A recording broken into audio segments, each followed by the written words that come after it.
রাতেই ফয়সলা হবে আওয়ামী লীগের নিষিদ্ধের বিষয়ে এনসিপির নেতা নাহিদ ইসলাম। আজ রাতেই আওয়ামী লীগের বিষয়ে ফয়সলা হবে বলে হুঁশিয়ারি দিয়েছেন জাতীয় নাগরিক পার্টি এনসিপির আহ্বায়ক ও সাবেক তথ্য উপদেষ্টা নাহিদ ইসলাম। 8ই মে বৃহস্পতিবার তার নিজের ভেরিফাইড আইডিতে দেওয়া এক পোস্টে তিনি এই হুঁশিয়ারিটি দেন। নাহিদ ইসলাম বলেন, আমরা দেখতে পাচ্ছি ফ্যাসিস্ট ও খুনি আওয়ামী লীগের বিচার নিয়ে এখনও টালবাহানা করা হচ্ছে। আওয়ামী লীগের নিবন্ধন বাতিল ও নিষিদ্ধের বিষয়ে এখন পর্যন্ত সরকার কোনো সিদ্ধান্ত নেয়নি এবং আসামিদের জামিন অনায়াসে দেওয়া হচ্ছে। অবৈধ ফ্যাসিস্ট সরকারের রাষ্ট্রপতিকে চোখের সামনে পালিয়ে যেতে দেওয়া হয়েছে। বিচার প্রশ্নে সরকারের প্রতি আমাদের অনাস্থার জায়গা তৈরি হয়েছে।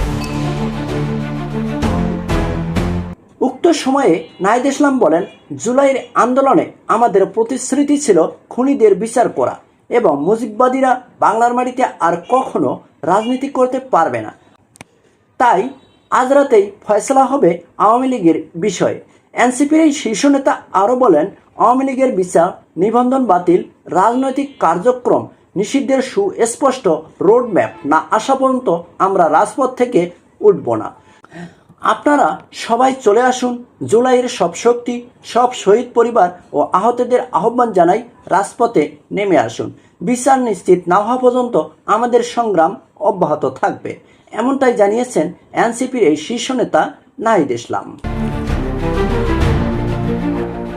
অন্যদিকে আবার জাতীয় নাগরিক পার্টি এনসিপির দক্ষিণাঞ্চলের মুখ্য সংগঠক হাসনাত আবদুল্লাহ বলেন, মাহফুজ, আসিফ, নাহিদরা নিজের নিরাপত্তার স্বার্থেই আওয়ামী লীগের বিচার ও নিষিদ্ধের ঘোষণা চান, কিন্তু সেই ক্ষেত্রে কারা বাধা হয়ে দাঁড়িয়েছেন তাদেরকে আগেই চিহ্নিত করুন।